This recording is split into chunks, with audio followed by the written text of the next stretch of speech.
Hi guys, so welcome back I suppose, and these are my sixth form top tips for the back to school season. Obviously, most important one anybody will probably ever tell you is in sixth form, use your frees to your advantage. If you have a free, try and separate yourself from your friends and try and get as much work done as possible. So then if you get it done in your free, then you don't have to do it at home. And it just stops it all piling up. Yes, you might not necessarily get it all done, but it will put a dent in the workload. So if you take BTEC or you take A-levels, BTEC make sure you get your coursework done, A-levels make sure you get your notes done. So, unless you do A-levels that also require coursework.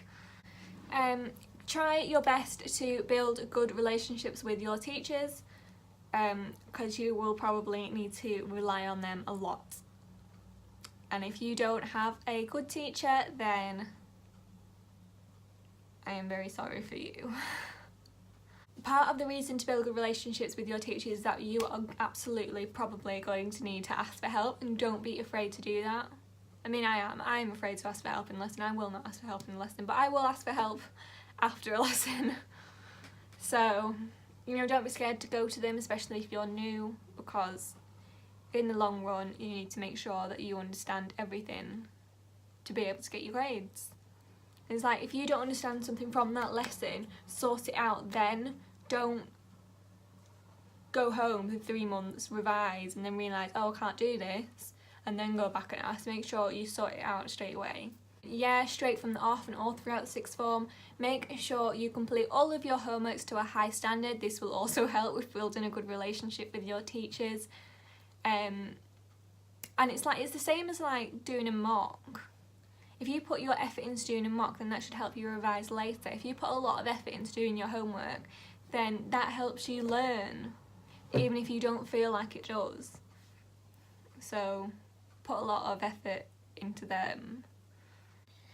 Talk to people. This is so important. You need to like keep being open and honest about how you feel about everything, because you know you might get things changed. But also, if you could find a friend who is in the year above you, or people who are in the same year across wherever you live, then they will be able to help you. They'll be able to offer you lots of advice. I do not know how I would survive without my friend. And also without my Studygram group chat, because we're all in the same year and we all of us take similar subjects, and it is really nice to be able to talk to so many people from so many different areas that are all kind of in the same situation. So if someone's stuck on a question, we'll all help each other out. Mocks, mind maps, post-it notes, flashcards, all going to help you. You know, just make them straight from the off when you come out after a lesson. Check flashcards on your phone as well, Quizlet.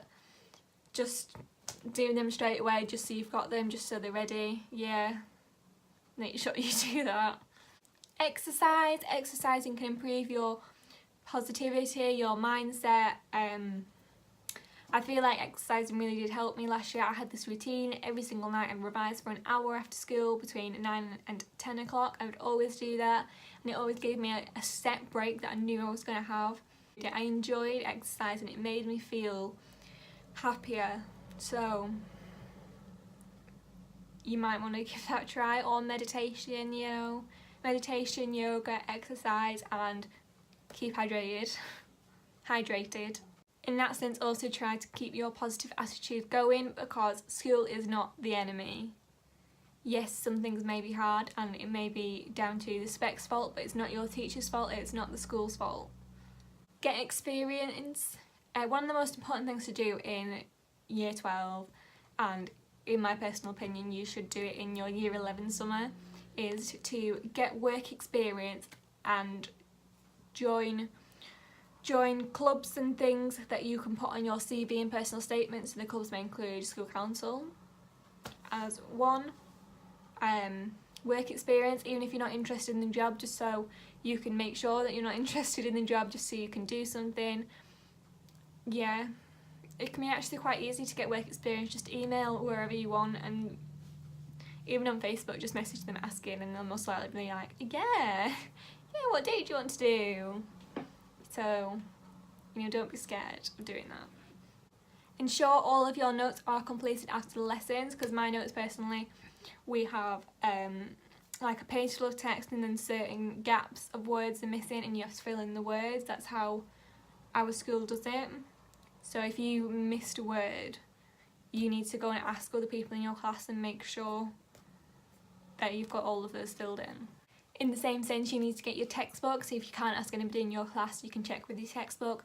You really do need a textbook to check the spec and the content as you're going along. So my main focus is the notes I'm given in lesson, but I have 2 textbooks for each subject, and I will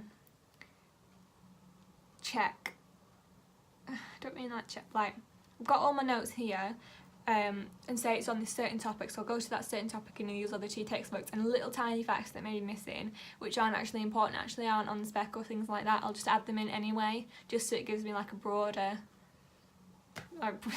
horizon, like broader knowledge.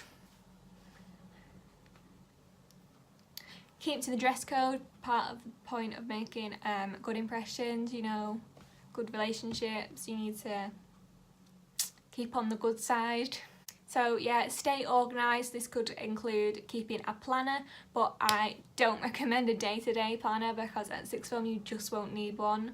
So a week review is most likely fine. The one thing I do advise about planners though is keeping one specifically designed for home. So like maybe just writing homework down on your phone notes and then coming home, opening your planner that is always on your desk and just writing in what you're going to do that day and what you're going to do the next day.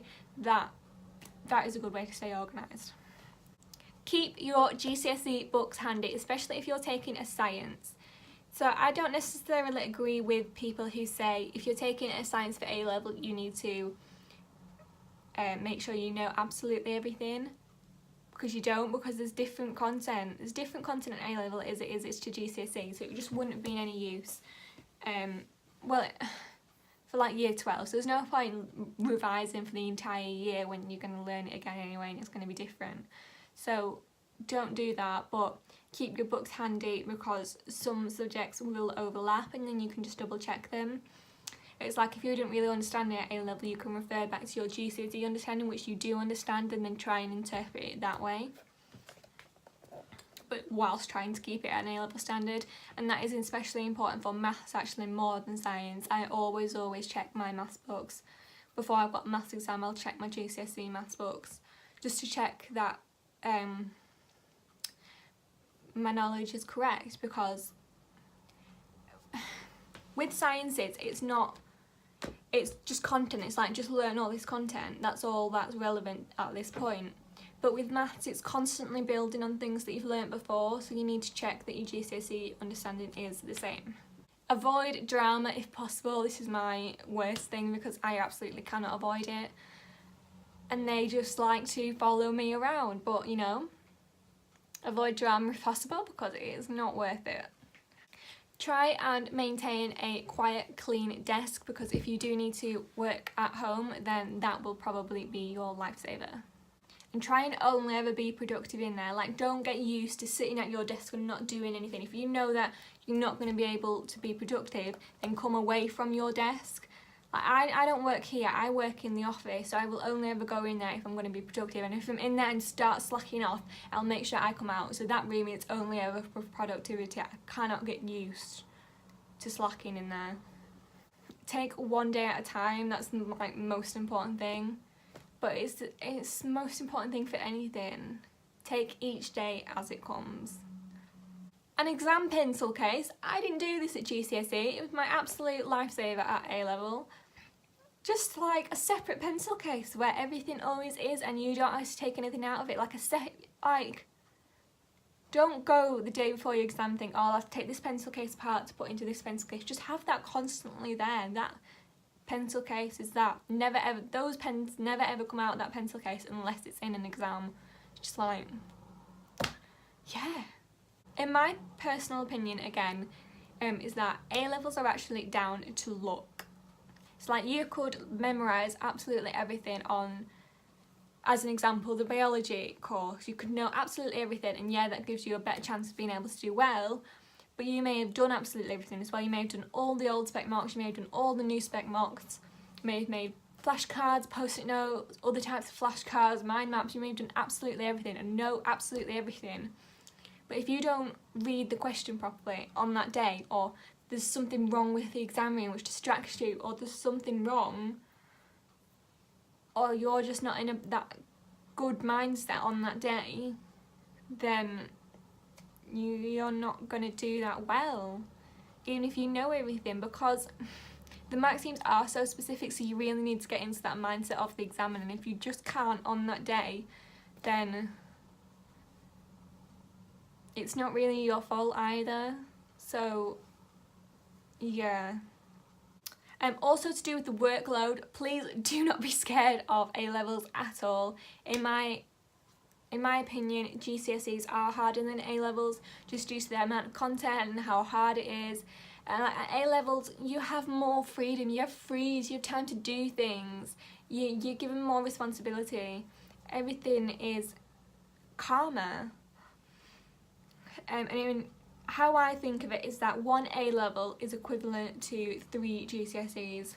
So if you took like 11 or 12 GCSEs and you're only taking 3 A-levels, that's only 9 GCSE subjects.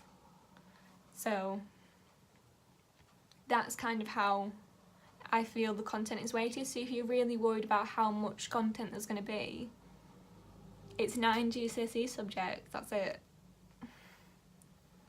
Also going to rephrase what I just said there, because I've not done A2 yet, so I cannot speak for it, but in my view, GCSEs are harder than AS.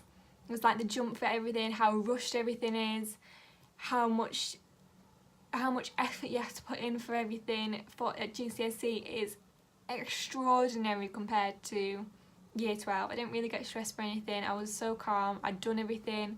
I'd made all my things. It was just like, I got to a point in AS where I was like, yeah, I literally cannot do anymore. I've physically done everything possible. Whereas I didn't even get to revise for GCSE because there just wasn't time. Also, I think this is my last point. Buy one of these. Can't really see what it is there. It's like a block of wood with some bean bags on the bottom. Like a laptop desk. So you'd have it on here and stop your laptop overheating on your knees, so you put your laptop on it and you go like this. But that's not actually what I use it for. It's like if because you sat at a desk all day at school and you've got loads to do, so you need to pull an all-nighter, and you sat at your desk until 11 o'clock at night and it's like your back's really hurting and I just want to go and lie down, but I've still got work to do. Lie down with this, put it on your knee, notebook on your knee like this, and you just go. So you can lie down and still do your work. Like, yes. Similarly, I have a pop-up desk over here, like one that you take to the car boot and put all your selling stuff on.